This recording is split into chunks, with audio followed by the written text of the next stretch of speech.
I'd like to thank the grace of heaven, the virtues of the masters, the compassion and mercy of the grand predecessors, senior transmitters, lecturers, temple masters, everyone, for giving me this opportunity today to talk about today's topic, which is the Classic of the Way and the Virtue, Tao Te Ching, chapter 45, Clarity and Stillness, Qing Jing Zhang, or Emptiness of Void and Quiescence, Xu Jing Zhang. Okay, all right. It's not well.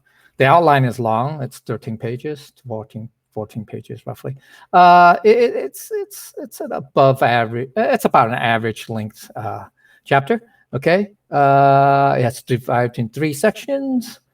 First 2 sentences or 4 phrases in section 1. That's like sort of like the intro, or intro summary, and then phrases 5, 6, 7. That's 1 line. That's another further expression or details, and then the conclusion, the last 3 phrases. Okay, all right. And this is a very what can I say? Very concept-laden chapter.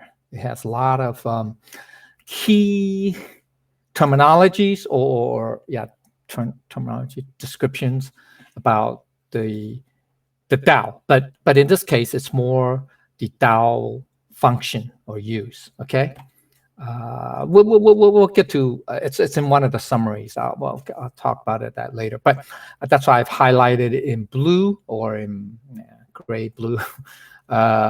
The 5 greats. You can also say this chapter, even though it's about clarity and stillness, or purity and quietude, or purity and stillness, or purity and quiescence.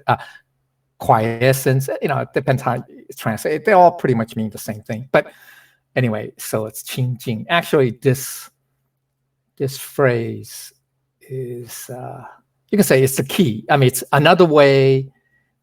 Now, this is in virtue, talking about virtue, because now we're using descriptions, right? We need adjectives, right? We have adjectives to describe the Tao. So this is changing. It's actually another way of saying what the Tao is. Okay, I mean that's at the grand level, and also at the individual level or self or personal level. It which I'll talk about in the outline, but near the conclusion, about our Buddha nature. Okay, all right. So that's it for the outline. Now let's go to the that's for the overview. Let's go to the outline. Okay. So first sentence. So great perfection seems flawed. Ugh, seems flawed. Its function is without failure. Okay. All right. So this you should know this phrase means accomplishment, achievement. It could be off a verb. Okay. All right. Or an adjective. All right. Okay. So the meaning of great 大成. Okay. Okay. Is that something that is great for being very accomplished, complete, or perfect. You can say perfect. So you can also translate great perfection. Okay. So what is the great perfection? It's the totality, is the perfection of the Tao. Its whole, in its whole, not in its part, but in its whole. Even though part you can say, but it's narrow. This is the broadest, the grandest level, totality. That's what it's called, totality. The most complete. Okay. All right. It's a metaphor or synonym for the Tao. You can also say 大成 is the Tao. Okay. Also now, but this is more describing its application, its function, right? Because the Tao, the essence of the Tao is indescribable, right? Okay, so that's chapter 1, and I'll talk about it in part 4 summary. But anyway, okay, so the greatest perfection is the Tao. So it is the principle, the force behind everything in existence. Thus, it is of the greatest perfection. So it is responsible, or you can say the source, okay, for all that is. Yeah, everything. There's nothing beyond it. That's why it's the most complete, most total. Okay, now, this term, as a matter of fact, in the next five pieces or four pieces plus this, the five sentences, phrase for the lines, okay, has multiple levels of meaning. All right. So it has the number one is the grandest, most macro, cosmic, or universal level. Number two, the human world or level of humanity. And number three, the specific or level of self as cultivators of the Tao. Okay. All right. So so you can understand these terms or these next five lines or four lines with plus this line in these at these three levels. Okay. So first one is universal, the perfect orchestration of the cosmos, where everything seems to be one grand cosmic choreography, where everything that happens at the right moment. Everything is working in perfect harmony. So that's Dacen also, okay?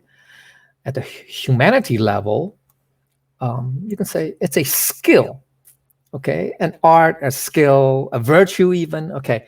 A skill at the apex of human capability. Apex, the highest, okay? The highest. For example, the amazing grace and strength of world-class athletes or ballet dancers. Virtuoso performances of musicians, singers, actors, artists, etc., okay? All right, so that's just the highest level, okay, of some sort of skill. It could be virtue. It's just very broad, okay, but it deals with humanity. It's all it's manifested throughout humanity, throughout history, etc. And then the narrowest level, or it's about the self, about being a great human or person, the perfection of a particular virtue, some virtue, or to achieve the highest level of Tao cultivation. Okay, so that's what Dacen encompasses. Okay, all three levels. All right. Okay. So the first phrase, right, great perfection, seemed flawed, right? That's paradoxical, right? Oxymoron. How can something be flawed? It's perfect, right? It seems. The key is it seems. Okay. All right.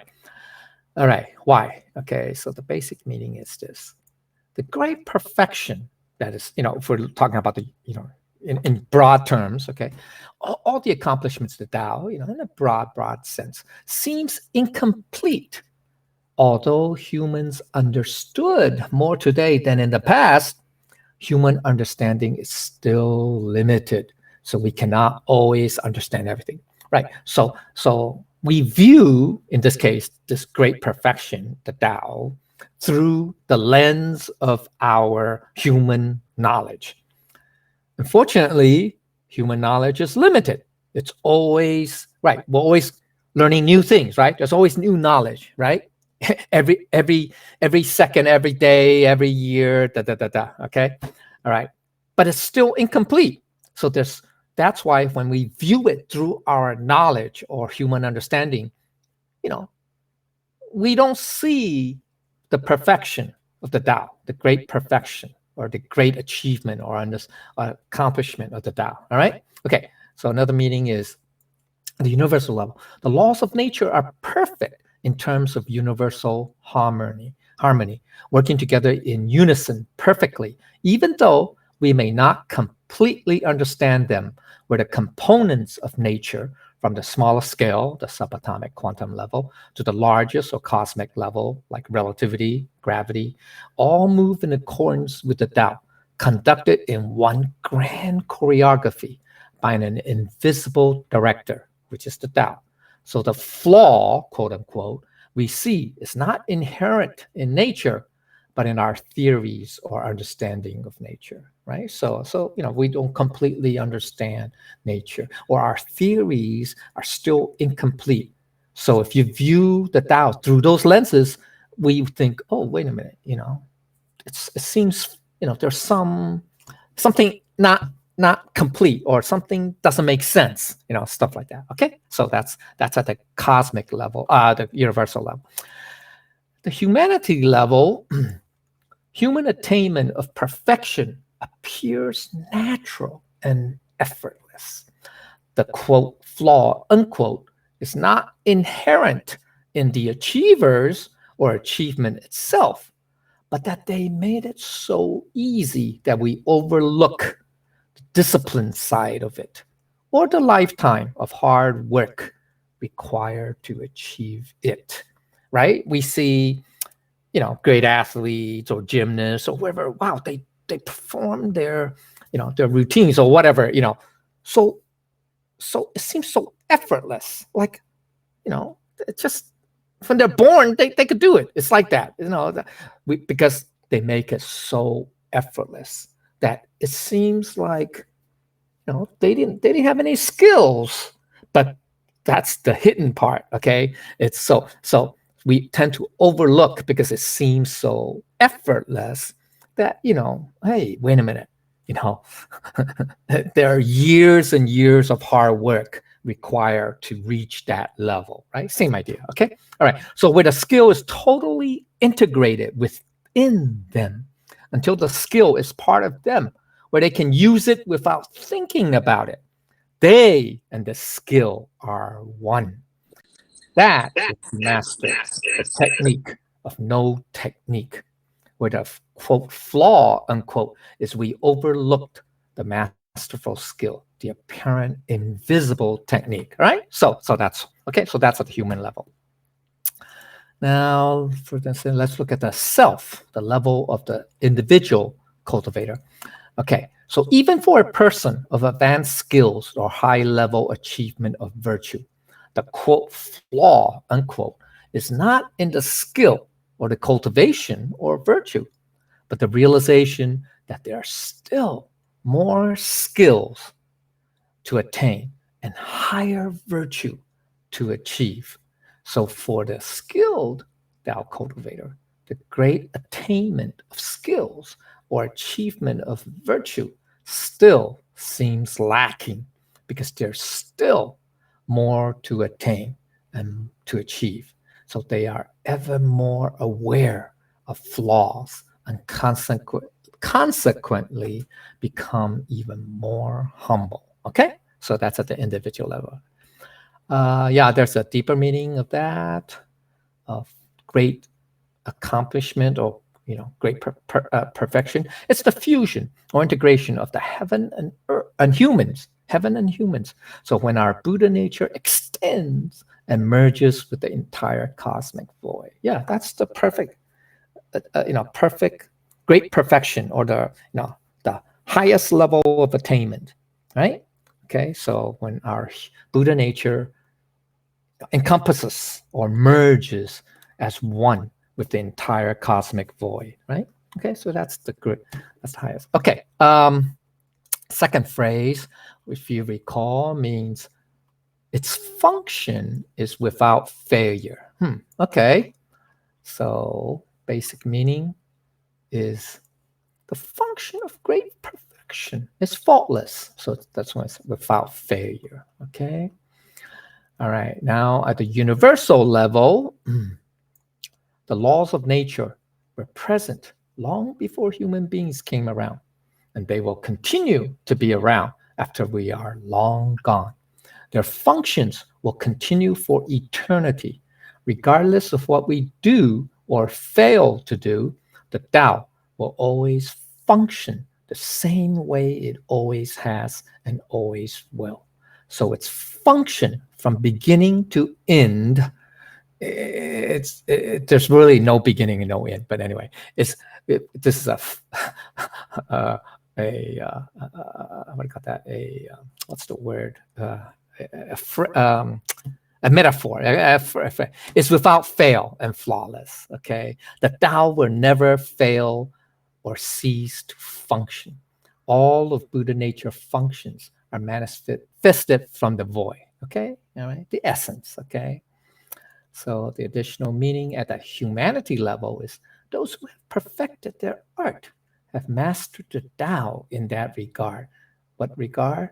They are at one with their skills. So their mastery cannot fail and is flawless because the skills are part of them. Okay, so this is at the humanity level. At the self level, individual level, when you, as a Tao cultivator, perfect a skill or a virtue, it becomes part of you. So your skill or virtue can never fail because it is an extension of you and who you are, right? So you are at one with that virtue, right? It is you and you are it, right? Just like the Buddha nature is you and you are the Buddha nature, okay? All right, okay. All right. The universal with a deeper meaning, understanding is the greatest perfection is the Tao, which is the source of everything, of all existence, but seems flawed because our understanding of it is incomplete. Okay? On the human level or humanity level, the greatest perfection represents the highest level of human attainment, the greatest achievement in terms of human capability, but seems flawed because we overlook the apparent invisible technique. That is the technique of no technique. Okay? Higher understanding at the self level, individual levels, your attainment of the highest skills or achievement of the highest virtues may seem lacking because you realize there's still more to attain and to achieve. So you become ever more humble. Or you can say that you realize that the Buddha nature's functions are flawless and perfect. Okay, all right, then that's that's where the aim is. Okay, the whole goal is you become that. Okay, we can look at the Tao as the great balance because in the long run, everything evens out. So the circular-like pattern of the Tao is real. Karmic consequences are real, right? Circular pattern we talked about in previous chapters, right? I think chapter 40, chapter 40, the shortest chapter is the return repetition. Chapter, I think, 25 or something. We talked about it too, all right? Okay, so, okay. The circular pattern of the Tao is real. Karmic consequences are real. Sooner or later, karma catches up with everyone. Sometimes it can be difficult to have faith in this, the karma, idea of karma, because we see good people suffer while bad people seem to escape karmic consequences. So based on such observations, the great balance seems flawed, right? Yeah, that's not fair. It's not balanced, right? It's not fair. Good people are suffering and bad people are getting away with murder, right? Okay, so, but the Tao is still functioning in the background. And the reason why we say, we from this lens of saying, good people are suffering, bad people are getting away with murder, it's only a moment in time when you think about it, right? It's only for this life or this, this period, whatever, okay? But that's not always true, in future periods or future lives, right? So we tend to have a very narrow or limited perspective, right? When we view, karma, okay? So, but the Tao is still functioning though in the background. We don't see that or we don't realize that. Even if it does not look that way, that's because our understanding is imperfect and incomplete. Okay, so the key point. The universal level is, ooh, okay, okay. Just remember this. It is not that there are no consequences. It is only that the time has not yet arrived. So it is normal for humans not to see the complete picture. That is the limitation of being human, okay?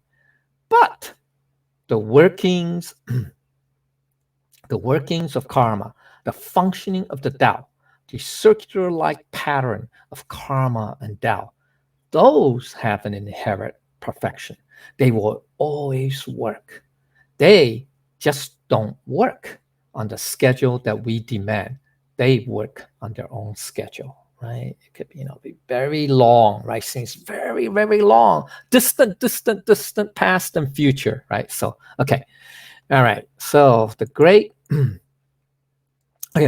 perfection, which is the Tao, although it appears to be flawed based on our incomplete understanding, its function is without failure and flawless. Okay, so for a summary of the great perfection from the perspective of 3 levels of universal, humanity, and self, okay, we're going to go to Appendix A. Okay.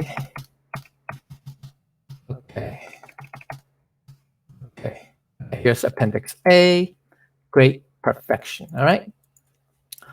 There's the level, then the flawed or incomplete and without failure, okay? So the levels are universal, humanity, and the self, which is being a great human or individual. Okay, so at the universal level, the natural laws of the cosmos are perfect in themselves. It's just that we don't understand them completely, right? So we have all these, crazy theory, string theory, and God, whatever, relativity, quantum theory, etc. But they're still incomplete. Okay, so here's the flaw.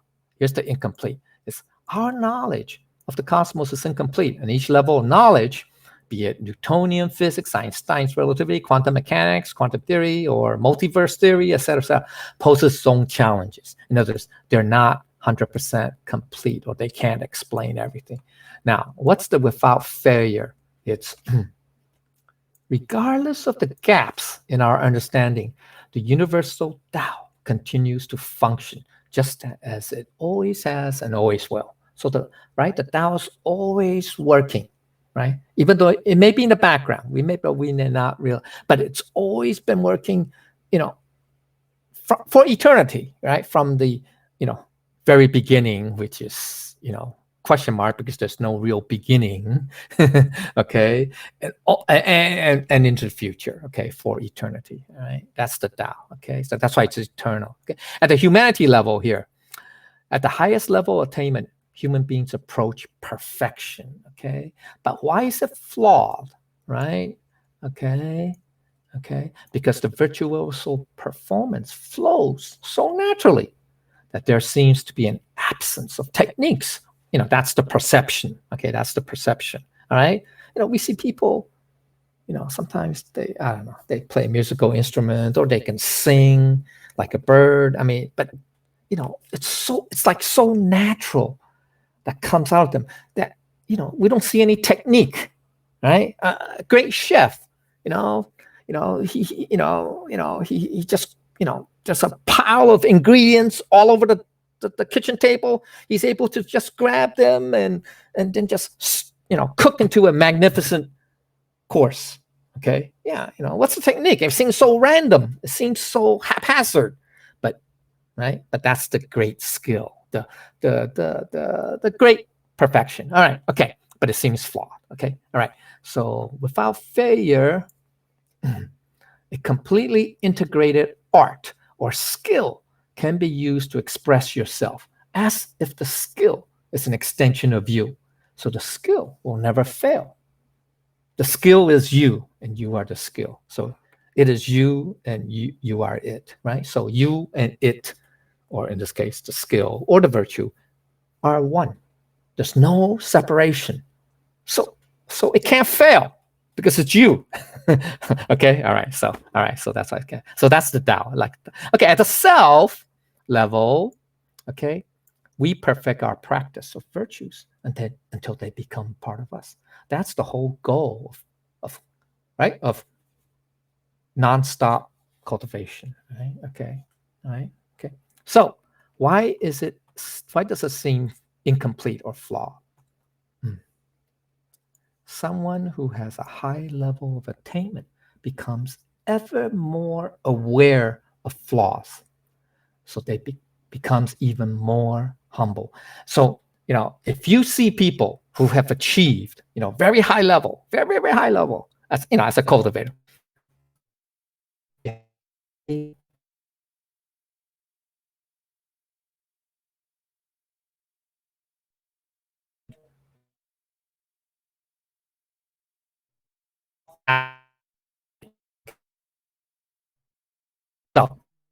so if you notice, the higher level your achievement, the more humble you'll be. Okay, now, what is without failure?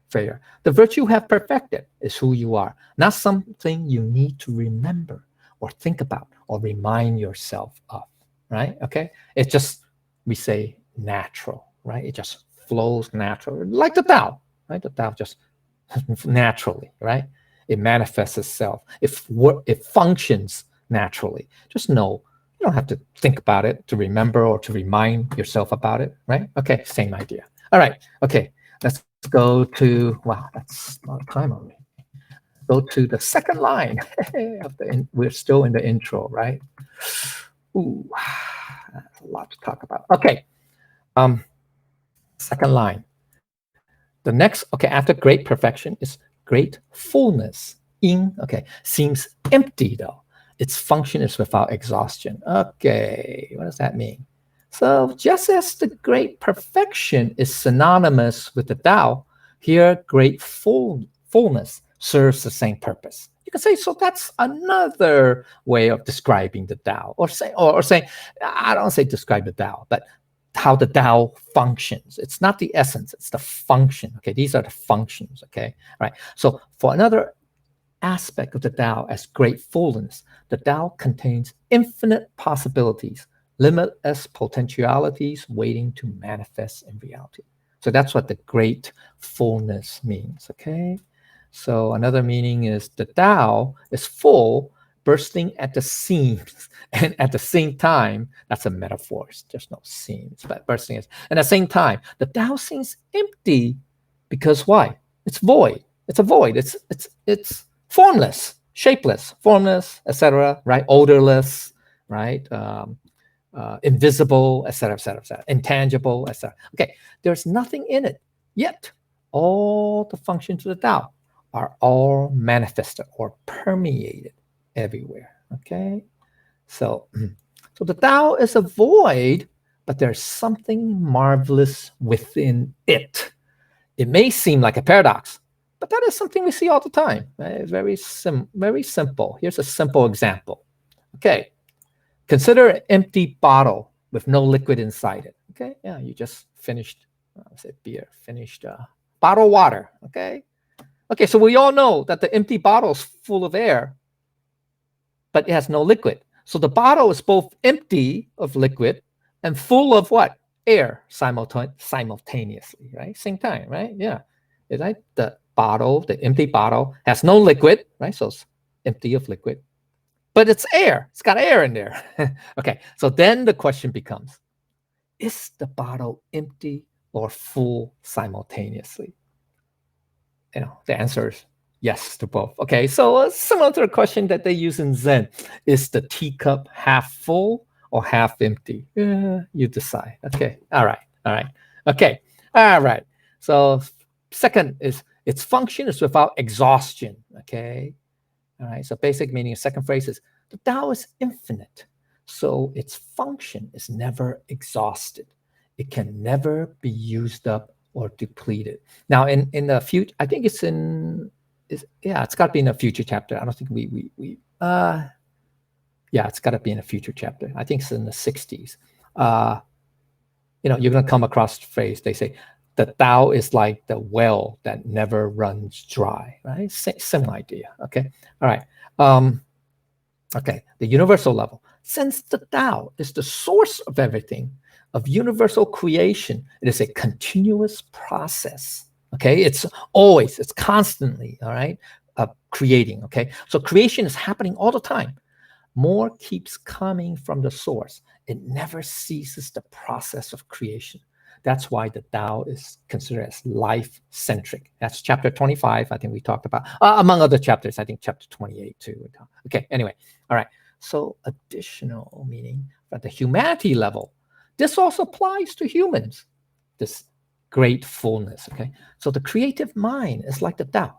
It does not contain any material objects, but contains the ideas that can be brought to life, that can be turned into reality. So just like the Tao, great fullness, creation process, just like the Tao creation process can never be exhausted, so too the creative of humanity can never be depleted. Okay, so it's a it's kind of an optimistic picture, but anyway, but that's the truth. Okay, all right. So now at the individual level or personal level, the self, because we all have the Tao in us, so we can experience this never-ending creativity at the personal level. When I say the Tao in us, that's our Buddha nature essence. Okay, and so the Buddha nature, as a reflection of the Tao, is flawless, perfect, and yet has what? Limitless potential. Same idea. Okay, so your creativity is the source of all changes in your life. When you connect your creativity to the Tao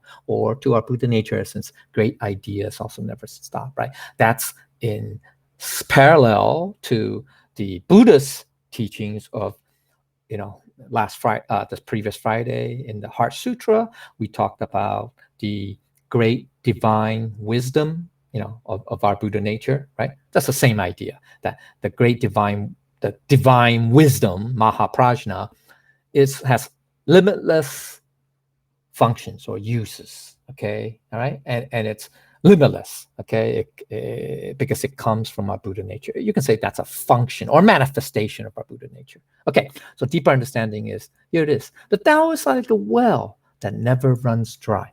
Like the Tao, our Buddha nature functions and uses will never be exhausted. Okay, now, at the self level or the individual cultivator level, to be empty like the Tao is to practice the Tao with humility. Remember, it says that the great fullness, right, seems empty, right? Okay, all right. Okay, and so there's a proper mindset to cultivate the Tao in a very humble, way. All right. Okay, that's from Mencius. Okay, this is mentioned, and this is what he said. Okay, so he said, if you are loving to people, but they do not get close to you, reflect on your benevolent compassion.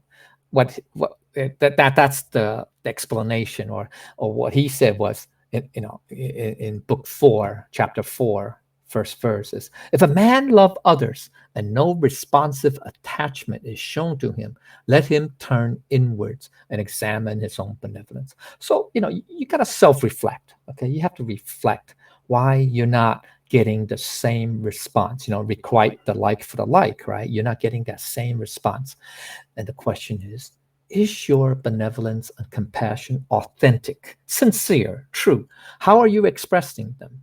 There may be something wrong in what you originate, okay, in the way you deliver or in how it comes about. Okay, so all right, so that's the first line. Okay, 爱人不清反其人. Okay, so the second line is, okay, it's this. All right, it's okay. The quote, this is the James Legge translation. Okay, so if he is trying to rule others and his government is unsuccessful, let him turn inwards and examine his wisdom. So at times, if you're trying to lead people, but they don't follow your lead, so you have to reflect on the wisdom of your leadership. Okay, another way to explain this: if you try to lead people and they're not willing to follow your lead, then you have to take another look at your leadership you are offering to them. They may disagree with your choice of what is the wise course of action. The more you are able to perfect the virtues, the more you are going to reflect and think about what you are doing, and realize, okay, that you may be incomplete and perfect. Okay, so once again, another reflection, self-reflection, point to remember. Okay, that's the second phrase. So it's 自人不自反其知. Okay, the third phrase is, if he treats others politely and they do not return his politeness, let him turn inwards and examine his own feeling of respect. So if you are courteous to people, but they do not respond in kind.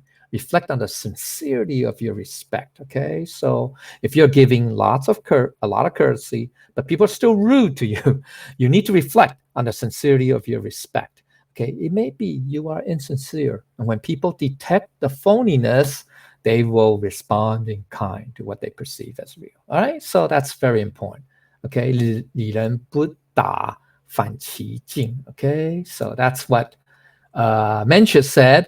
Now, the overall point is this, of wise, is that, okay, that your practice is flawed in some way, okay, that there is a missing piece in your cultivation. Why?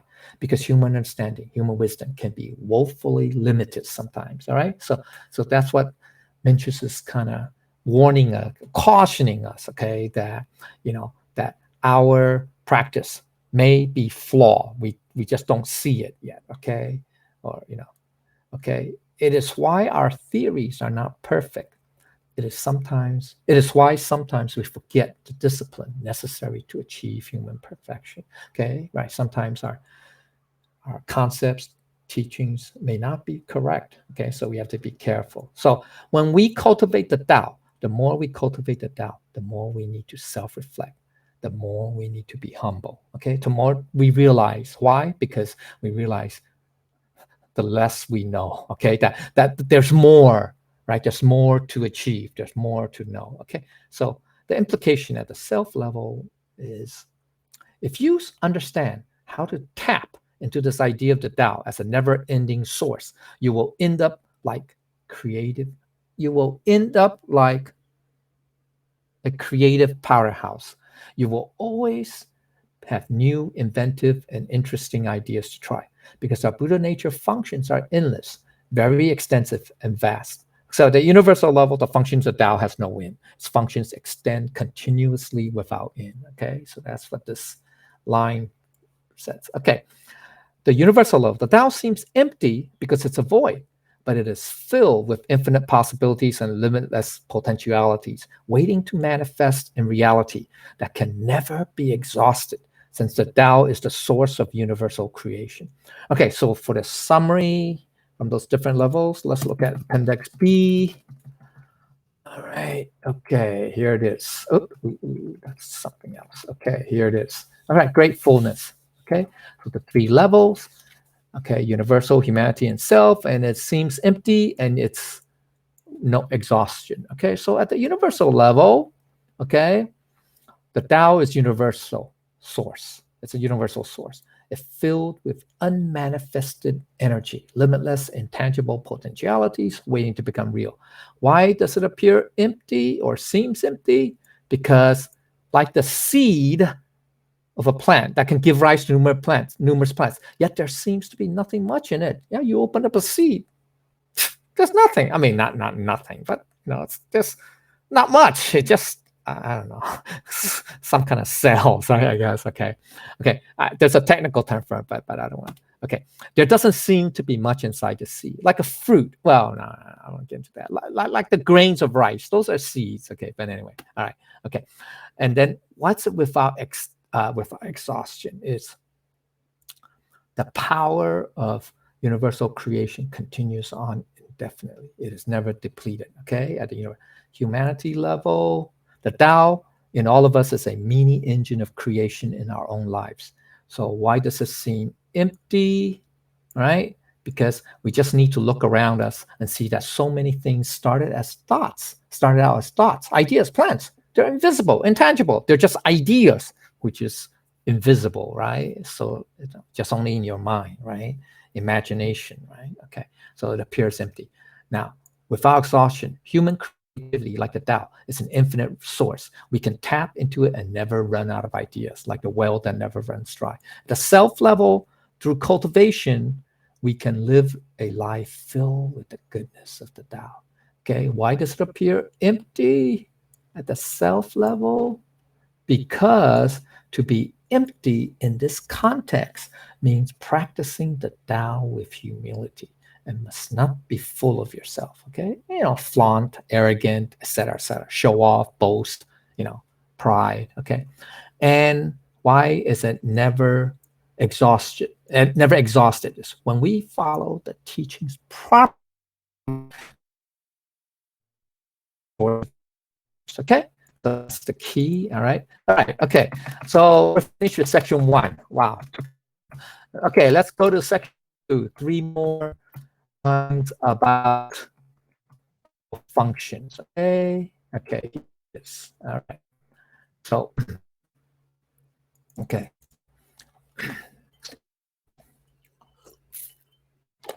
All right. Great. Now, straightness seems bent. Okay. What's the meaning of that? Okay. At the universal level, the Tao is the direct and straightforward or true. So straightness implies it's the truth. It's the real. Okay. The real deal. Okay. All right. All right, the true source of the nature of everything in the cosmos, the source of all natural laws. Okay, that's at the universal level. At the humanity level, the path of cultivation is direct, convenient, and easy. Okay, these last two may be not so, how can I say, so easy for us to accept, okay, because, some people might think it's not convenient, right, to cultivate, or nor is it easy, okay. All right, that's because it's their mindset. Okay, their mindset is they're too attached to the worldly forms. Okay, that they can't see that the Tao is actually the most convenient. Okay, and the easiest. But people want to cut across through shortcuts. Sages observe this this is a pattern that repeats quite often in life. We know the fastest, most direct and convenient way to go between two places is a direct route. So Tao cultivation is the most direct and straight, but people still look for shortcuts. All right. So, like, they want to pursue, 数流动静, right? What's that? Numerology, like energy flows like qigong, right? Or even yoga. Not yoga. Yeah, yoga. And then dong means physical activity, physical techniques, and then jing means meditation. Okay. So anyway, all right. So at the additional level, at the self level, in Tao cultivation, there are no shortcuts because it is already very straightforward or very direct and honest, truthful. Okay, but the path of cultivation becomes compromised, okay, when people want to take shortcuts and end up in a curvy and winding path instead, like the path is bent, or taking detours. Okay, same idea. That's what you end up. Okay, all right. Further understanding is another manifestation of Tao is that Tao teachings are straightforward, but people sometimes assume that they cannot be that simple. Oh, it's really that it? Okay, like, in our basic Tao cultivation is what? Let go, of karmic affinities and do not let a single thought arise. It's easy, right? It's only what? Eight words in Chinese. Okay, 8 words. It's very easy. That's it. That's the golden rule of Tao cultivation. I mean, but then within it there are many levels. Okay, but then one of the most basic levels, get rid of our bad habits and bad temper. But yet, most people say, it can't be that straightforward. That seems so simple. There's got to be something else. Okay, all right. So in the West, many have twisted the original simple ideas into something more complex. Okay, here's part 1 for some examples. Let's go see part 1. All right. Oop. Yeah, here's part 1. Yeah, okay. All right. Okay, so great straightness. Okay, thoughts. Okay, here's the shortcuts. Okay, it's called Jing Dao. I think that's how it's pronounced. Yeah, Jing Dao. Yeah. Okay. Or or you can say Cao Jing. Okay, it just means shortcuts, taking a shortcut. Okay, and then here's that's first column, left column, right column is the original concept. Okay, all right. So here's some examples. Some people say, hey, the Tao has no rules. So when you run your life by rules, you have deviated or left the Tao. That's what some people, they misunderstood what Lao Tzu's Tao is about. Actually, what Lao Tzu is saying is that nature has natural laws. So similarly, or in parallel,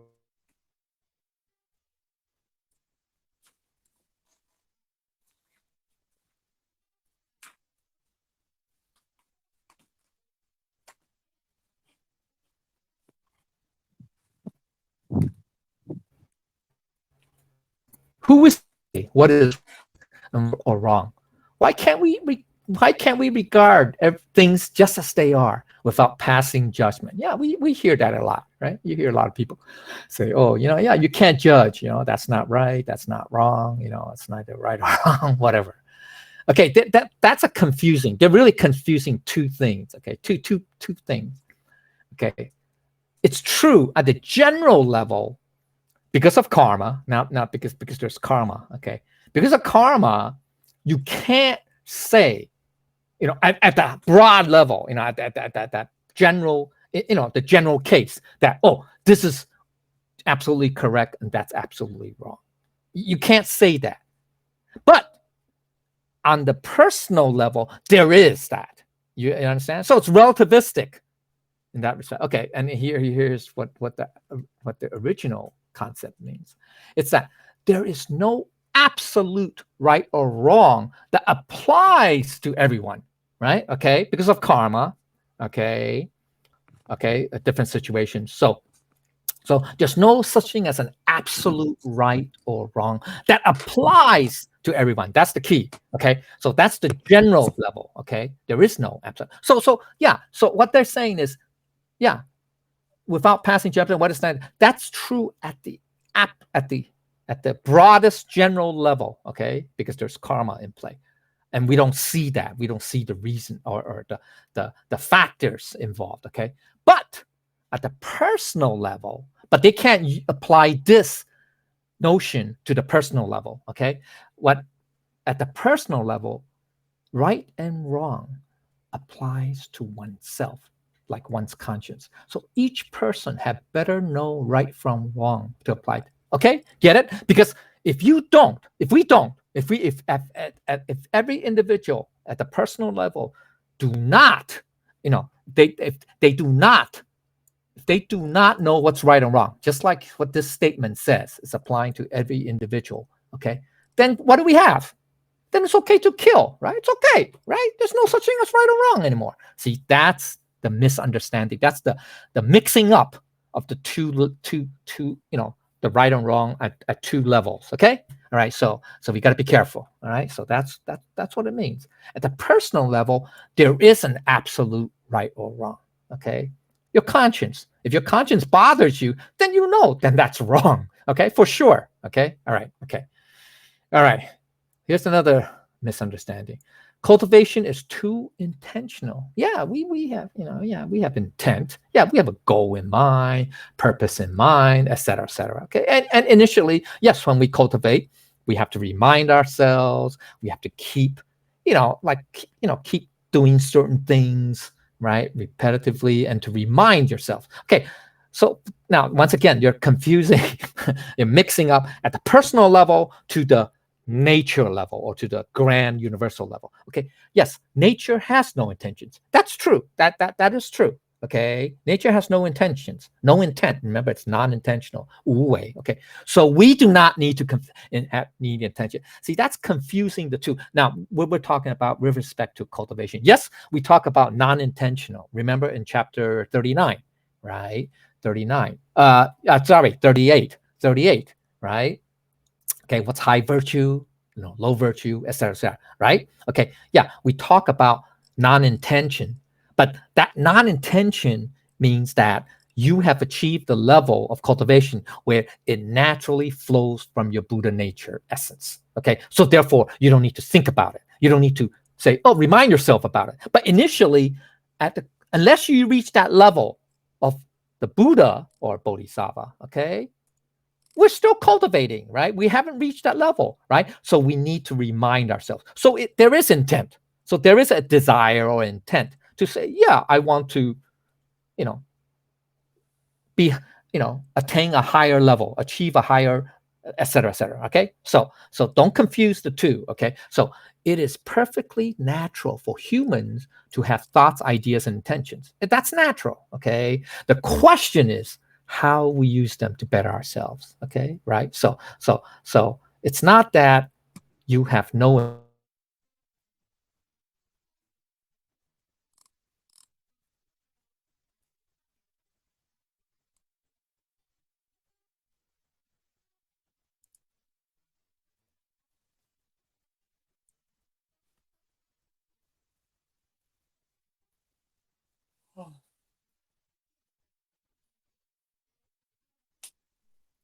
hear me?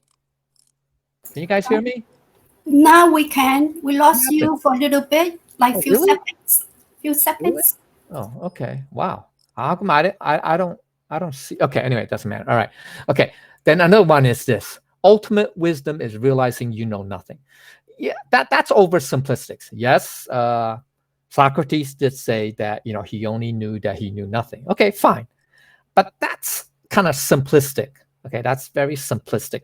Okay, once again, it's confusing. Okay, it's mixing up the two. Okay, it's mixing up two different aspects. Okay, yes, the highest level of wisdom is that it's empty. You are empty. You are the essence. You are one.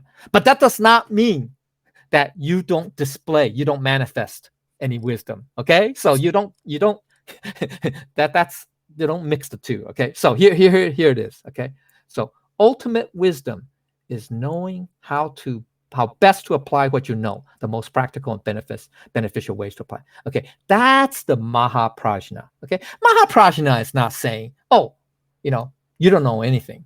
That's that's confusing the two. Okay, yes, the essence is empty. Okay, I mean, not empty. Yeah.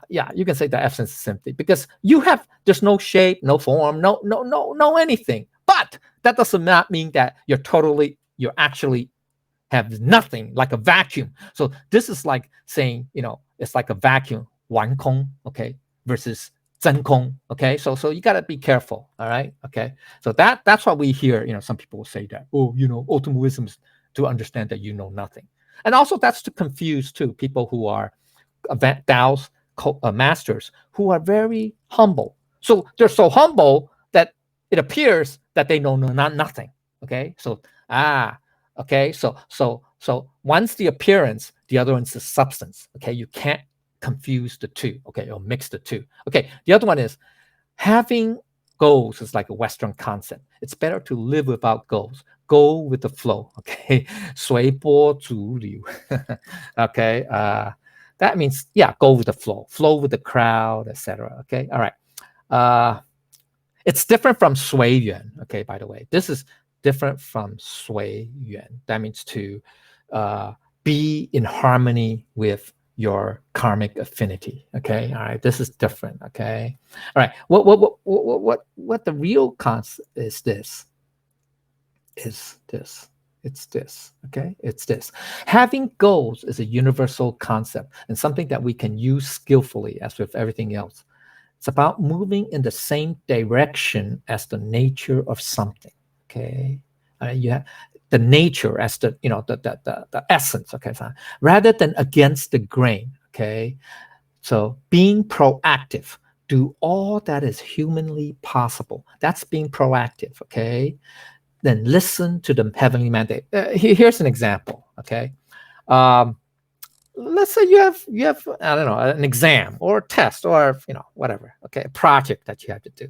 So so instead of saying, oh, okay, I have some goals or some like, I don't know, parameters, to make sure that the project is progressing, according to schedule, or reaching the milestones. Right.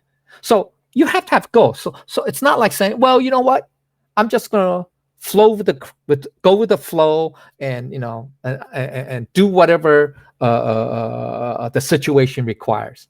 See, now, in the highest level, that is true. That is true.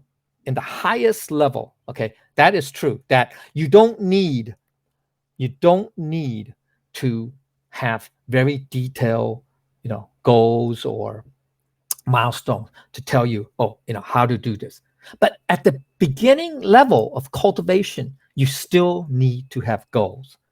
That's why do you think we have all these different levels of classes, right? The new member class, the let's see, what's the next class? The manifesting virtue class, right? Or the nurturing virtue, manifesting virtue, flourishing virtue, etc., right? We have all those different levels, right? We don't just go with the flow, right? Okay. So, and also to have some goals is to, why do we need to make vows? Why do you need to have vows? Isn't a vow like a goal? Isn't a vow like a goal, right? I mean, goal is very generic. A vow is more specific. But why do we need vows? That's to remind ourselves to be proactive, to do what is absolutely possible. Then listen to the human here. What it means is that if you have an exam, you study, you prepare to the best of your ability. Then you go take the exam. That's to listen to the human. Then the rest is just flow. Okay. Then that's when you flow with the with the tide or the flow. That's the heavenly mandate. Okay. That's you can only prepare your best, and then you can go do it, and then that's it. So then that's what it is. Okay. So it's not that you have no goals at the initial stage. So once again, this is to confuse the end point, the highest level, with the beginning level. Okay. So you can't do that. All right. Okay. All right. Sorry. We got too much to talk about. All right. Okay. All right. Let's go to, where am I? Shoot. I'm only on 4. Okay. All right. All right. The next line. Okay. So this is the second line of section 2. It's the great skill seems unrefined. Okay. So the basic meaning is this. At the universal. Oh, wow. Okay. There's so many. Okay. At the universal level, the Tao just keeps to its harmonious workings of the cosmos, manifested through nature, like the regular, routine, seasonal cycles, etc. So the great skill of Tao is natural, like nature itself. Okay. So then at the humanity level, okay, this phrase is connected to the first phrase in the context of human mastery. So in terms of Tao cultivation, the mastery of the mind and the spirit, of physical health, social relationships, etc. So skill in this context applies to everything, be it in the arts, music, athletics, communication, Tao cultivation, every area of human endeavor. So that's what the skill is. At the human level, you can, view it and apply it as that meaning. So at the self level, the Tao cultivation can be described as the skill of living life. This skill can be considered as the art of living. Okay. All right. Okay. All right. Additional meaning is when we learn a particular skill or master an art, we all begin as follows. Okay. There are like 4 levels or 4 stages. First one, as a novice, beginner, we're ignorant, right? We don't know anything. So we just, we don't have any techniques. Okay. All right. Then as we study more and practice, we reach a level of technical competence, right? Or we have some skills where we are taught a particular skill, practice, technique, etc. So in Tao cultivation, that could be reflection, study, application, and practice, etc., etc. Okay. Then at the higher level, after a lot of training or a lot of practice, the techniques become second nature. So after a certain time, we become so skilled that we have completely mastered and integrated the techniques, whether for physical skills or Tao cultivation, where this is the time that we begin to use the skills and techniques without thinking, right? So without planning, without goal, I would say without goals. Yeah, but okay, so just, it's second nature. We say second nature. It's part of you, okay? So it and you are one, okay? And then the last stage is you totally forget about the techniques. So after the third stage, where we have become so skilled, there is no longer a need to focus on the skills or techniques. Rather, just focus on self-expression, because the skills are now part of you, are who you are. So let you be you. Okay, let your true self be you. Okay, so same. All right, so that's the okay. Now at the fifth level, the last level, you make it look so easy. This is when you are just focusing on your self-expression, not the technique. Okay, mind you, not the technique, because you've already mastered. It's already part of you. You just naturally express it. Okay, so other people will look upon you and say, you make it look so effortless. It seems unrefined, because there is a naturalness, much like the first stage of being a novice. Yeah, there's almost no distinction between you at this level, fifth level, and the first stage as a novice, which means you don't have any techniques, right? You don't have any techniques. Okay, so you don't. All right, so superficially it looks similar to the first stage, but actually it is the greatest skill of all. That is the technique of no technique.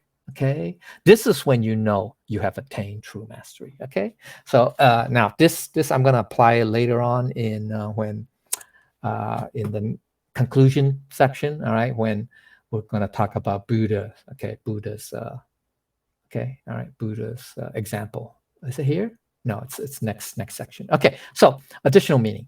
So to become virtuous in the beginning, you need to remind yourself to be virtuous, right? In the beginning, we need, right? That's why we have to follow rules and regulations, etc.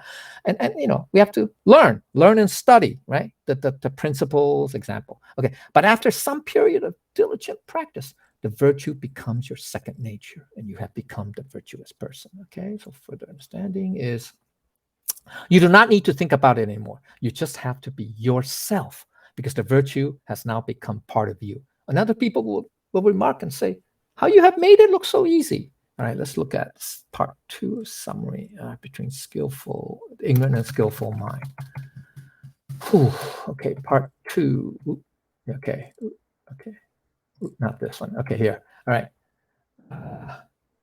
Okay, great skill, 大巧. Okay, so here's the ignorant mind. That's the 愚昧的心 and the skillful mind. 元素的心. Okay, so 1, gullible, that's the ignorant mind. Okay, the ignorant mind is gullible, credulous. That means you can say they have doubt, suspicion, okay, easily taken in by false claims. Okay, that's why a lot of conspiracy folks, they fall into this level. They're not really the skillful mind. They're really the ignorant mind. Okay, so they regard everything with balanced skepticism, not cynical, but open-minded. Neither total acceptance nor total. So that's the middle position, middle way. Okay, middle path. Whereas this is, people believe in outright conspiracy theories or whatever. Okay, all right. Another quality of ignorant mind is just no particular curiosity to learn anything new. Whereas the skillful mind is, they're naturally fascinated by knowledge. They're non-conditioned. They're just naturally, okay, want to know more or want to understand more. So they're lifelong learners, okay? Another difference between ignorant and skillful is they often out the blame on others or on unjust fate. They blame it, right? They blame it on people. They don't self-reflect. They don't look within. Whereas the skillful mind see themselves as ultimately responsible, right? So they're willing to accept responsibility. Okay. The other one is often lashing out in anger and frustration. That's the ignorant mind, believe it or not. The part of the 3 poisons, the anger or rage. Okay. Skillful minds know how to transform emotions into motivation. Okay, that's the skillful mind. Okay, ignorant mind feels entitled to assistance, whereas the skillful mind feel entitled to nothing. Okay, nothing given, nothing taken, and thus grateful for everything. Okay, they truly appreciate, okay, what's given to them or what's out there. Okay, what's that? All right, so that's the difference. Okay, let's see. Okay, are we done with the great? Okay, good. We're done with. No, we're not done. Okay. Where am I? Shoot. Okay. All right. Okay. So we're almost done. This. Okay. Section 2. All right. Here. The great skill is to be able to display flexibility and satisfactoriness in everything, though it may seem effortless or unrefined because of its naturalness. This reflects the fact that most people would prefer consummate cleverness or ingenuity. Okay, so that's the difference. Okay, that's where the ignorant mind is. Okay, so the great skill is another attribute or function of our Buddha nature. Okay, the higher understanding is since the phenomenal world is dualistic, as long as we are not stubborn, we're not attached, okay, we need not be attached to just one, to the positive side. We all, like the positive, we don't like the negative, right? So this way we already are able to assimilate everything within our minds. Then we will no longer take things to heart, no matter whether things turned out to be positive or negative. That's, the whole point of letting go, right? Okay, or being non-attached, okay? It's not easy, okay? I agree, okay? But we have to reach that level, okay?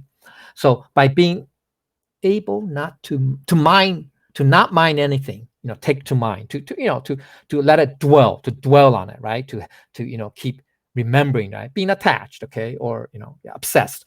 We will not be able to deal with people matters in a satisfactory manner. So that's very important, all right?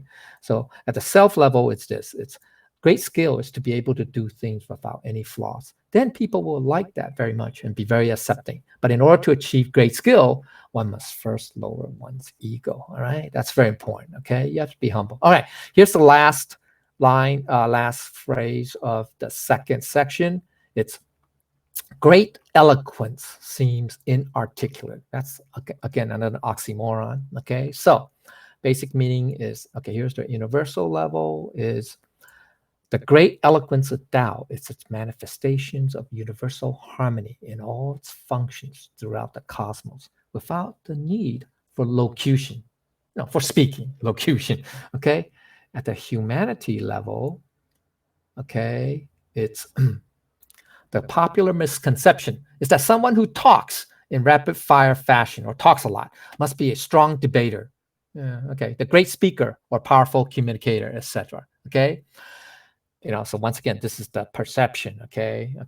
But the Tao, from the Tao perspective, though, is that such a person is probably ego-driven and is likely to talk too much while doing too little, more words than actions, okay? All right, so don't let the appearance fool you, okay?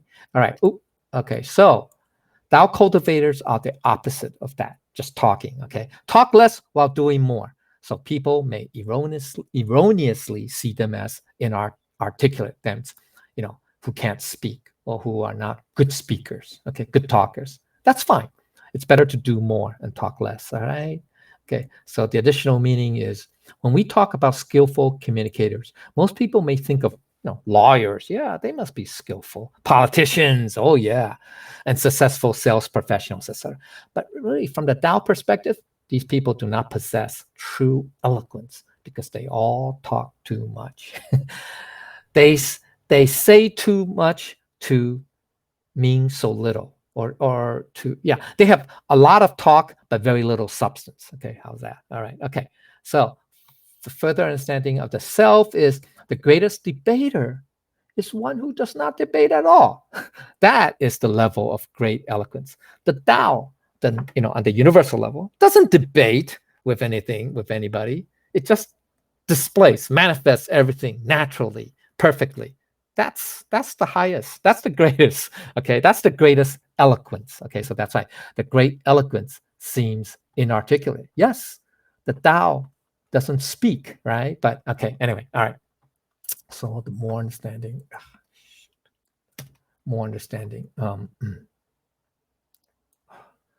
the Tao gets results without saying a single word. A good communicator of the Tao is someone who gets the point across without saying anything more than necessary. Yeah, we really have to practice that. Okay, as Tao cultivators, we shouldn't be too loquacious or too wordy, too talkative. All right, we only talk just the right amount. That's also the middle path. Okay, but anyway, this is a concept that is repeated several times throughout this classic, by the way. Okay, and previously, okay, talk less, do more. We've seen that before. Okay, it is also ingrained in Eastern culture. You know that, right? Okay, heroes who are stoic. Stoic means they don't express their emotions, or they're not, right. They're basically very quiet and calm. Okay, they don't speak that much. Okay, they talk very little but do a lot. So this is a very old concept which first appeared actually in the Book of Changes, I Ching. Okay, part 3. Do I have time? I don't think I have time. Part 3 here, great eloquence, from the Book of Changes. Okay, it's okay. Here's what the phrase says. Okay, so it's okay. The auspicious person's words are few. Okay, 济人之辞寡. Okay, where the broader meaning of an auspicious person is someone who is a cultivator, is trusted, virtuous.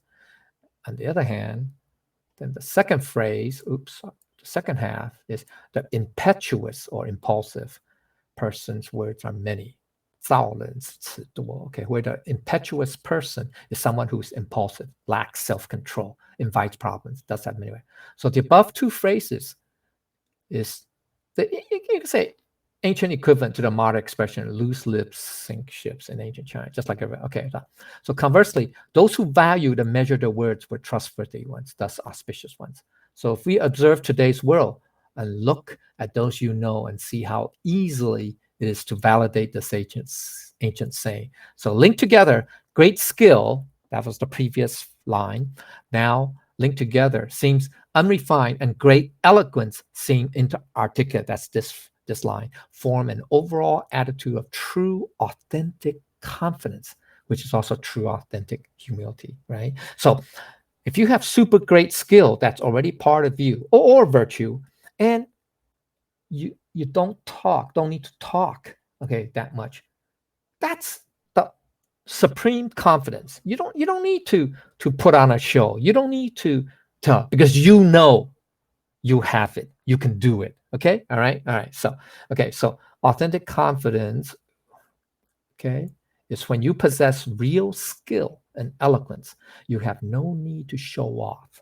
So some may erroneously assume you know little because you don't talk that much, not realizing how much you actually know and are capable of. All right. So you can't judge a book by its cover, etc., etc. All right. Okay. Same idea. So thus the common expression, great wisdom, seems like foolishness. 大智若愚.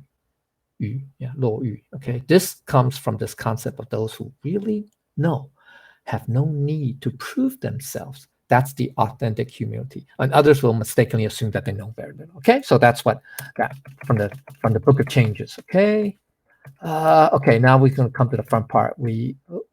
Okay, where are we? Oh, shoot. Okay, very eloquent, right? Yeah. Okay. Now, okay.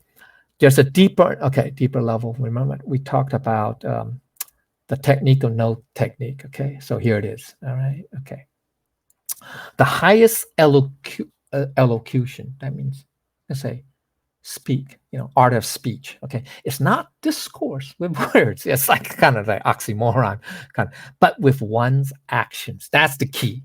So you let your actions do your talking for you. Okay, same idea. So the highest teaching is the teaching without words. Yeah. Okay. So remember teaching without words. Chapter 43, the softest, we talked about that, right? So the highest elocution is part of Buddha nature. It's part of the Buddha nature because it does not have to speak with words. It's already manifested, or natural reflection of our Buddha nature is in our clarity, stillness, quiescence, or quietude, wisdom, great wisdom, etc., divine wisdom. Okay, now here comes the good part here. Okay, so this is reflected by Buddha's actions instead of discourse with words. Actions, remember, actions do your talking. In the beginning of each sutra, starting with the phrase "Thus have I heard." Right? Okay, so all right, so that's a separate topic.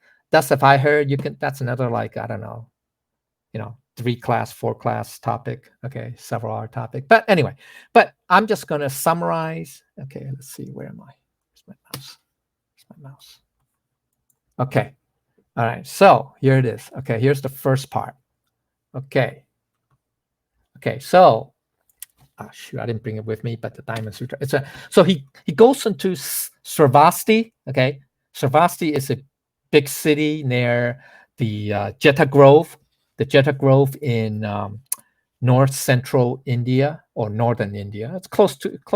It's by the Ganges River. It's close to the Ganges River. It's as a matter of fact, it's near one of these tributaries. It's close to Nepal. It's not too far. But anyway, okay. Sravasti is a big city. It's one of the local kings there. Okay, it's a well-known city during Buddhist time, which is 2,500 plus years ago. Okay, so when it's time to have lunch, right, to go there, he goes into Sravasti with the rest of his disciples to beg for food. So by doing that, he didn't talk. He didn't say to the disciples, "Hey, come on, let's go to the city, and I'll show you how to beg." Blah blah blah. No, none of that. Or you guys beg for me and bring back a meal for me. No. He went with them. So he displayed non-attachment to the ego. Okay, that okay. We just okay. I'm just summarizing here. I'm not going to go into too much detail because we don't have time. Okay. Then when he came back and he finished his meal, he put away his robe and the bowl. Okay, so ibo, and washing his feet. Okay, so he washed his feet because he traveled into the city, right? Collected dust. You got to clean your feet, right? As his metaphor. Okay, so without saying a word, but he didn't say a word. He didn't say to his disciples or tell the disciples, "Okay, after I finish eating, I'm going to put away my robe, my outer coat or whatever, and clean up, wash, clean up the bowl, put it away, and wash my feet." Okay, he didn't say a word. Okay, so by doing this, he displayed non-attachment to the Dharma. Yeah, okay. So now this is small d, okay? Small d. Dharma means anything, any object, anything, okay, in Sanskrit. Okay, so he's not attached. So when he's finished with, eating his meal, he doesn't still cling to his robe and the bowl, okay? So, these are objects, right? These are things, right? Objects. So, when it's time, they serve their function. The robe has a function, right? The bowl has a function, right? These are tools. So he just put them away. Okay, yeah. So, when you don't need it, you put it away. And then after he's done with that, with his meal, whatever, his feet is dusty, so he has to clean his feet, right? Wash his feet. That's also a metaphor. Okay, it means to, I don't want to say purify yourself, but it just means to what? Get rid of the hongchen, or the attachment to the phenomenal realm or phenomenal things. Okay, so that's what it means to wash, to cleanse it away, to clear out, because those are not the true nature, true things. Okay, those are not the lasting things. Those forms, the robe, the bowl, etc., are just forms. They're just things or whatever in the phenomenal world that come and go. That you have a time to, when you need them. Yes, there's a time to use them or to have them, etc. But then when a time has got past, you don't need it. You can clear it away. Okay, so that's to wash his feet. Okay, so he didn't say a word, so he displayed non-attachment to the Dharma, to all phenomena. Okay, to basically, that's non-attachment. Okay, so that's being relinquished. That's relinquishing. Okay, then lastly,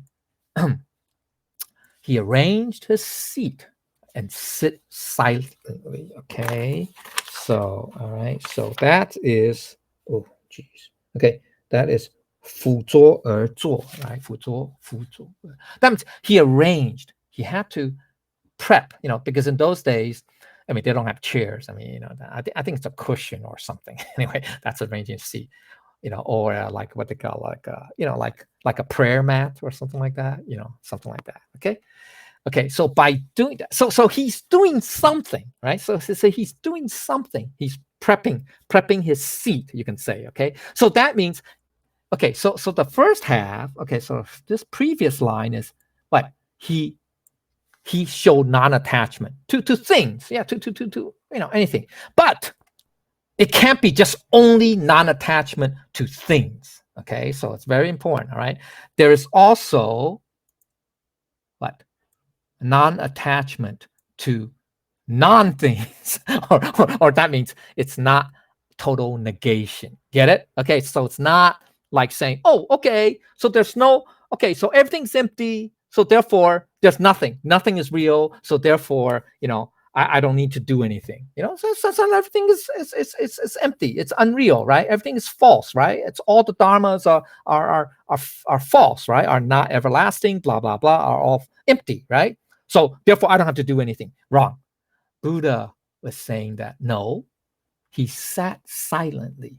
Okay, that means is to return. Once again, the silently or sitting silently could be the second word of the title of this chapter, Jing, stillness. Okay, so that's what it is. He returned.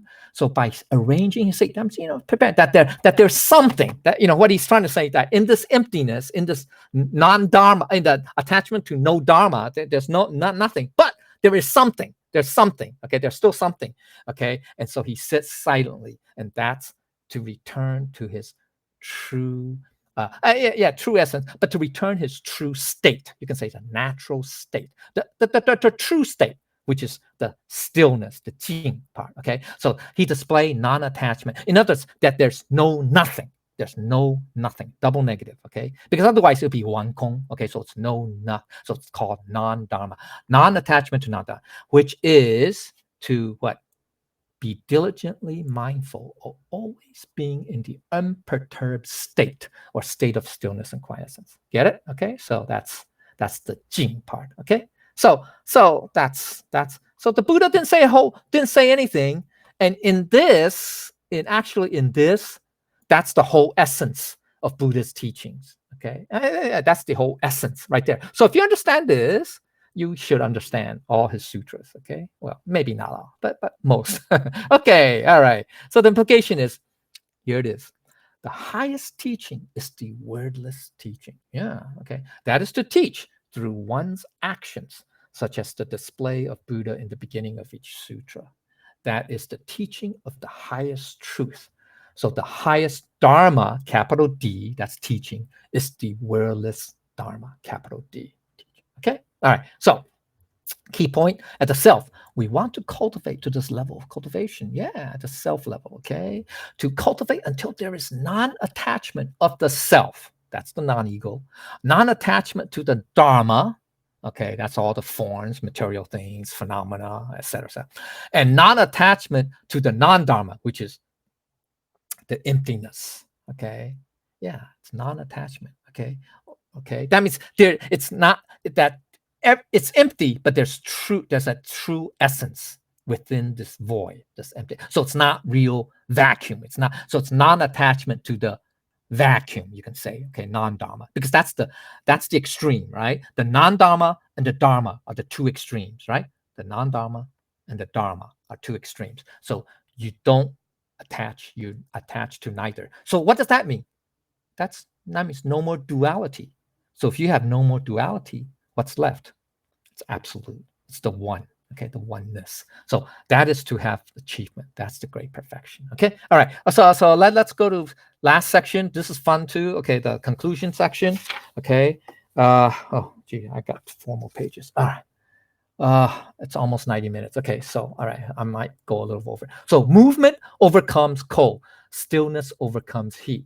If you really understand this, you understand the book of changes, but anyway, okay, or the yin and yang, I Ching. Okay, all right. So, all righty, let's go. All right, where is it? Basic meaning.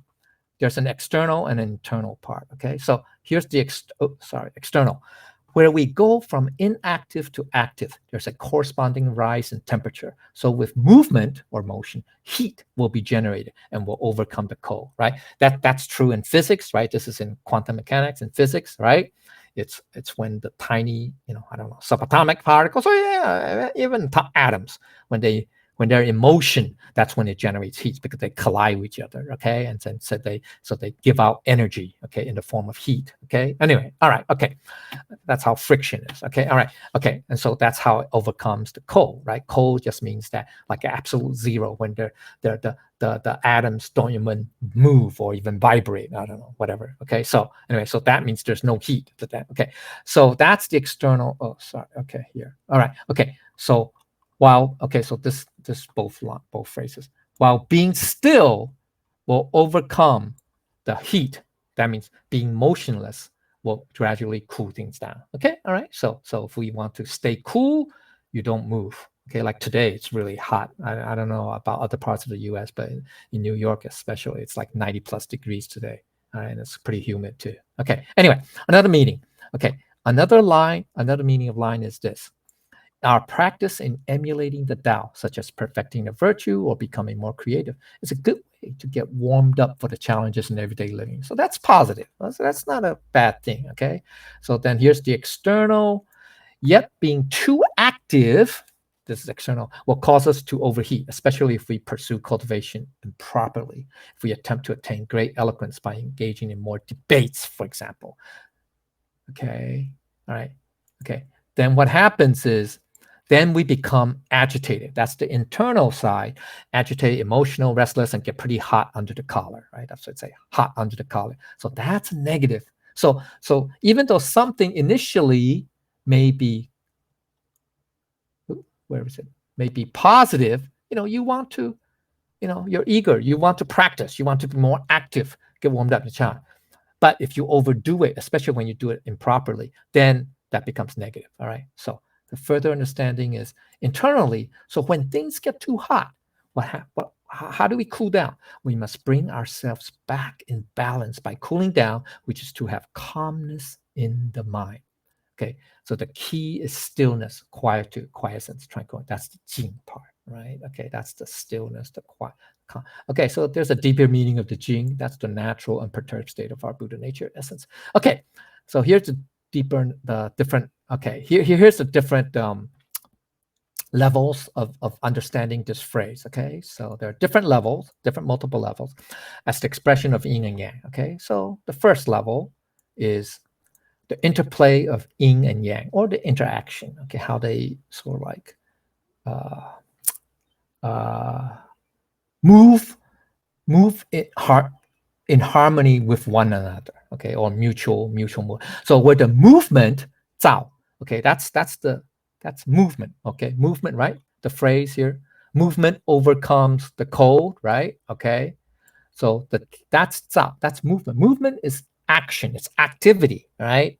That's yang. That's a yang quality. The cold is a yin quality. You know that? Yin attribute, okay? Cold, okay, versus hot, okay? So, where are we? Here we go. Okay, so the movement is yang, can overcome the cold, which is yin. So this is a yang trend. That means it's trending towards the yang side. Now,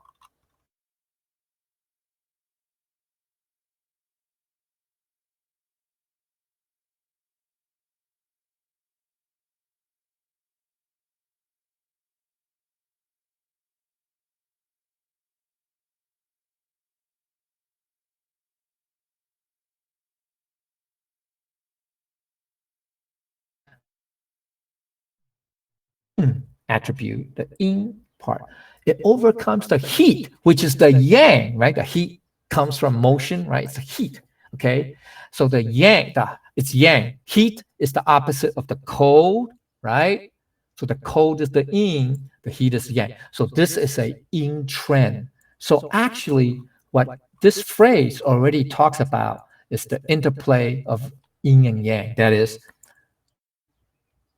the yang will overcome the yin. So this is the trending towards the yang. And here, the yin, which is the stillness, will overcome the yang, the heat, the yang. So that's the yin trend. So combine both, that's the yin and yang interplay.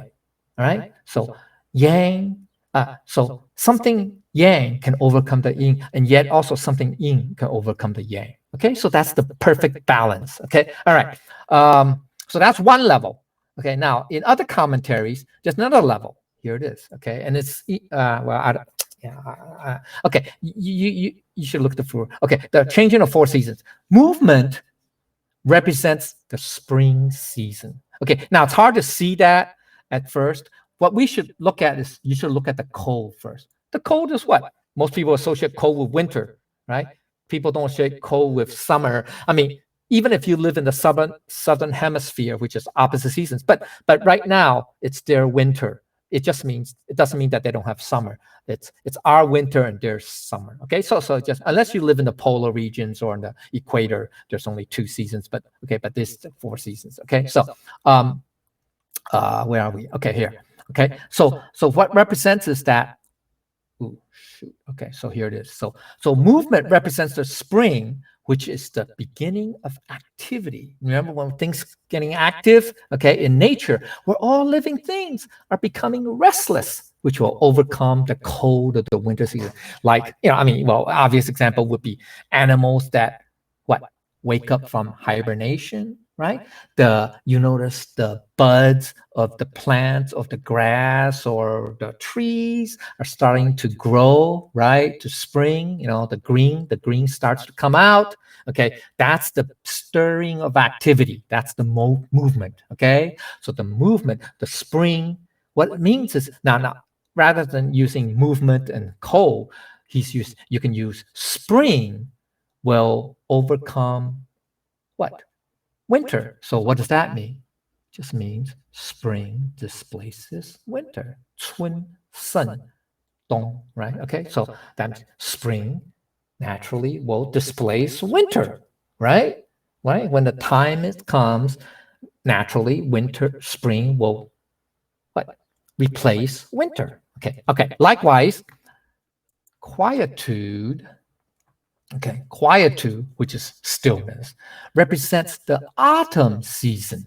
Okay, it's easier to look at it from the reverse. Okay, so what's heat? What's normally associated with heat? Like right now, summer. If we have a heat wave, well, not right now, but summer. Okay, summer is heat. It's definitely not winter. Okay, or spring. It's definitely summer. Okay, so summer is heat, right? So what overcomes summer, or what displaces summer? Autumn, and it's metaphor is very fitting because it's stillness. Okay, stillness, and it's very fitting because what's still? What does stillness means? Okay, what does that mean? It means the activities of nature are winding down in the fall, which in turn will cool down or reduce. That is to overcome the heat of the summer season. Think about it, right? What happens? The leaves falling down from a tree, right? So that means as far as the tree is concerned, its photosynthesis will gradually wind down, cease to exist, because you need the green leaf to continue photosynthesis, which is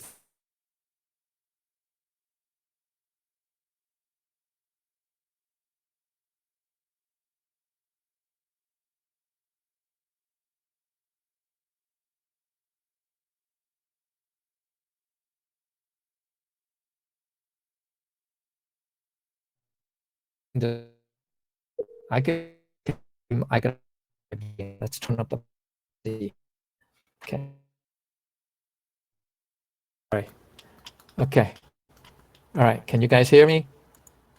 All right. Okay. Hopefully. Okay. All right. So what happens is, right? Animals want to prepare for the coming cold season, right?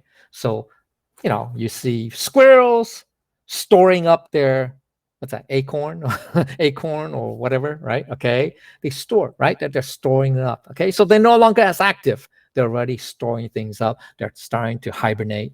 Same thing with bears, geese. They fatten up during the fall. Okay, and then they're going to prepare for the winter. They're going to fly south if they migrate, et cetera, et cetera. Okay, so humans too. What are humans like in the ancient agrarian society?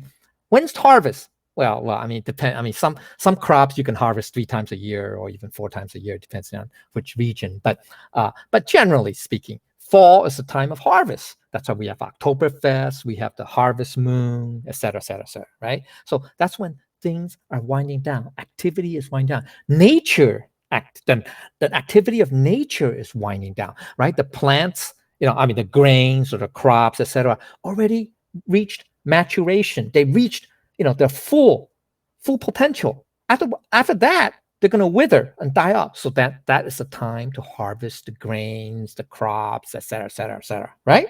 Okay. So it's the same idea. So it's pretty neat that things are going to wind down. So the autumn season is when activities started to decline, right? Starting to wind down. Okay, harvest, etc., etc., and that will cool down or reduce the heat of the summer. So that means autumn displaces summer, or autumn will replace summer. Right? So that's yin and yang. This is more manifesting. Okay. All right. So anyway, so that's another level of understanding what this phrase is. Okay. You can understand.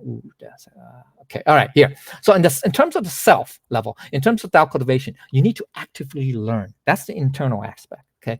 And then manifest display. That's the external aspect. The principles of the Tao. That's the movement. In order to overcome the natural inertia or tendency for inactivity. That's the cold, right? When you're cold, we hibernate, right? We sleep or whatever. We don't do anything. We have very little activity, right?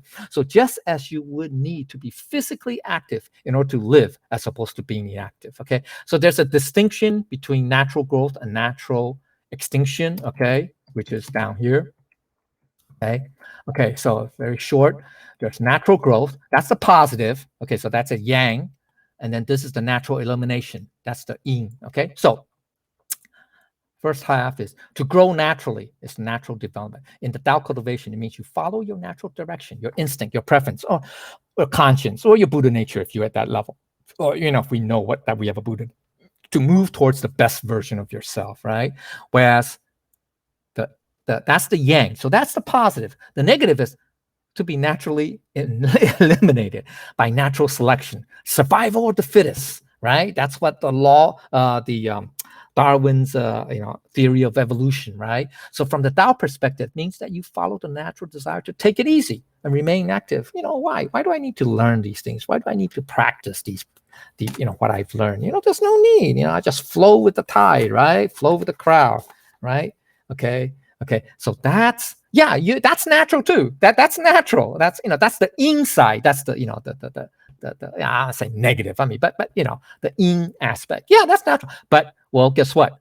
You're going to be naturally eliminated. Okay, through natural selection. Okay, and here's why. Here it is. Okay, part B is this movement leads to development of your spiritual self. So that's why we have to grow. Okay, we have to learn. We have to practice, because what? That movement, that activity leads to the development of our spiritual self. In others, the manifestation of Buddha nature, essence, okay, which turn brings a natural happiness, because the Buddha nature is naturally what? Happy, okay, or joyful, okay, part of the 4 immeasurable minds, okay, all right. But the yin side, it's natural too, okay. But since you live in a world that is naturally competitive, right? It's naturally competitive. Okay, your inertia, that's inactivity, that eventually leads to your elimination. Why? Because if you're not moving forward or progressing, then you are naturally moving backward. That's regressing. Then you're being left behind. That's how, if you're a zoologist or a paleontologist, you study all these ancient animals or creatures that dominated, came and go. Okay, because they couldn't progress forward enough, to overcome, okay, the change in the environment. You can say adaptability, but that's active. You have to be active to be adaptable. If you don't do anything, you just sit back and say, I want to relax, and then the environment is changing around you. Well, guess what? you're going to be replaced. Okay, so that's the negative side. Well, we call it the yin side. Okay, so that's what it means. Difference between natural growth and natural elimination. 自然淘汰. Okay, all right. 自然成长. Okay, so we want to be on this side. Okay, on the left column. Okay, all right. Let's do. Oh, I'm almost there. Sorry. Okay. I'm almost at the conclusion. Shoot. Where am I? Where am I? Where am I? Right over here. Okay, so likewise, we need to remain tranquil in the mind. That is return to the natural unperturbed state of our Buddha natures. That's the stillness. That's the internal side. In order to resolve contentious situations and conflicts between people, that's the heat. Okay, the passion, the heat. That's the external. By using calmness to overcome the heat of the moment, the stillness of the mind will reveal the unperturbed state of our Buddha nature essence, which will manifest divine wisdom, Mahaprajna, to deal with all matters and situations. Okay, the implication is this. All right, we're almost there. This line is an expression of the interaction between the principles of yin and yang on multiple levels. And for the Tao cultivator, it's especially useful to embody the yang trend of movement, the active learning and practice of the Tao principles to overcome the natural tendency for complacency or inactivity. That's the winter, the dong or the cold, and to embody the yin trend. See, so the first half is the yang. It's the yang trend. Remember the yang, right? Yang trend. And then the second half is to embody the yin trend of retaining inner calmness. That's the yin attribute to overcome the heat. That's the yang attribute of a contentious situation, which will reveal the natural unperturbed state of our Buddha nature essence and manifest as divine. This interplay of yin and yang is also reflected in the changing. So it's reflected in the changing seasons, but also we can do it within ourselves also. Okay, so that's how we are at one with nature, with the Tao. Okay, we are one. We are doing same things, okay, as what nature is doing. Okay, or we are flowing in the same direction, not flowing with the crowd or flowing whichever way it may be. You get it? Okay, so we're flowing with nature, the principles of nature, or the Tao. You can say the Tao. Okay, so the key point is that, okay, this line expresses the yin and yang in multiple levels. The first level is the movement and heat are yang, and stillness and cold are yin, and their interplay, right? You know how yang, one yang, it's trending towards yang, the other is trending towards yin. Okay, 2, as the changing of the seasons, where spring, which is movement, and summer, which is heat, are yang, and winter, the cold, and autumn, stillness, are yin. And 3rd, in terms of cultivation, active learning and manifestation, that's the activity, movement of the principles to overcome the natural desire to be inactive, that's the cold, and remain tranquil, that's the stillness part, in the mind, that's internal, okay, and use that inner calmness to overcome the heat of the moment. You know, it could be external. It could be external too, but you know, like you have problems, you have mental conflicts and stuff like that, okay, or afflictions. But then to resolve a contentious situation, to reveal the natural and perturbed state of our Buddha nature, essence, and manifest divine wisdom. Okay, last line, last phrase. Okay, clarity or purity and stillness or quietude are the standards of the world. Okay, so okay, meaning of clarity. Okay, this is very important. Meaning of clarity and stillness or quiescence. Okay, or purity and quietude. It's a central concept in Tao cultivation. These two words are distinct concepts that reinforce and affect one another. You must have both in order to attain the level of the Tao, which is the spiritual state that is equivalent to the great awakening or enlightenment in Buddhism. Okay, Qing Jing. Okay, actually, it's the yin and yang is already in these two words. That's the amazing thing. The Qing represents the yang. What's the Qing? Qing means, Qing is what? Here, clear, unmixed, clarified, distinct, pure. It means clarity, purity. So that's a yang. That's a yang quality. Okay, so that's yang. And Jing is a yin quality. What's Jing, right? We know it's stillness, quiescence. Okay, all right. So it's yang and yin.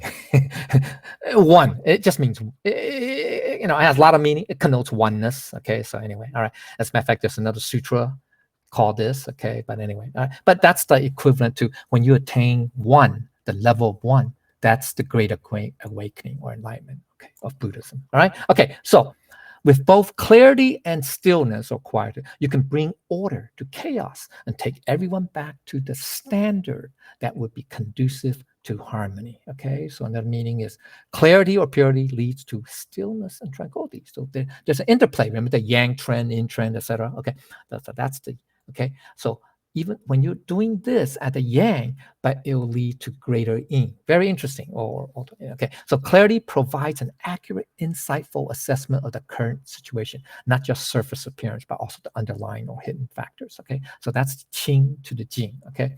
Now, okay. Okay. So with this awareness, you'll be able to see the best way to quiet yourself down. Okay, quiet yourself down, calm yourself, either by physically distancing yourself, that's the external side, or by simply taking a step back in your mind to create some mental distance, that's internal, to better handle. So that just means to let go, okay, to step back, okay, or, to know when to stop. Remember previous chapters, right? Chapter 43, I think, chapter 43, try to know where to stop, right? Okay, or when to stop. Sorry, chapter 44. Okay, all right. Example. Okay, all right. Okay. Now, what about the other direction? So we say qing goes to jing. Okay, but what about the other direction? From stillness, tranquility, leading to clarity or purity. Yes, it's a two-way street. Like the yin and yang symbol, there's interplay between clarity or purity and stillness and tranquility. Just as clarity strengthens stillness or tranquility, quietude or quiescence brings about greater clarity.